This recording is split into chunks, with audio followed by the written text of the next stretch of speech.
Bismillahirrahmanirrahim. It's me Sayyid Muhammad Hassan Raza from mathymath.com. Let's start with question number 8 of exercise number 7.3. The statement of the question is, if the arithmetic mean between A and 10 is 40, then find the value of A.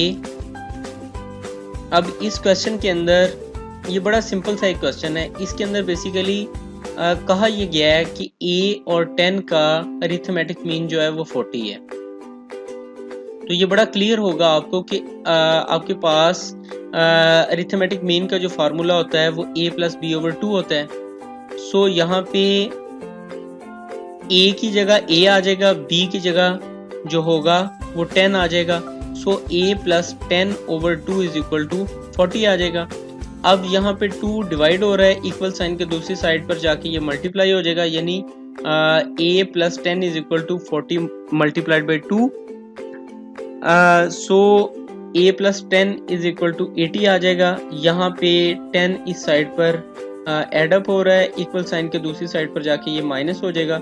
So A is equal to 70 आ जाएगा.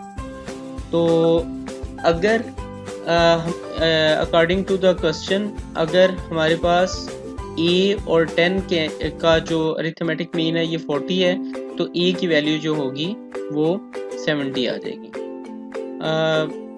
अगर आपको किसी भी जगह पर इस question में कोई प्रॉब्लम है तो आप जो है ना वो हमसे कांटेक्ट करें. इंशाल्लाह हम कोशिश करेंगे कि आपकी क्वेरीज को प्रायोरिटी बेसिस पर जो है ना वो इसे एंटरटेन किया जाए. Thank you.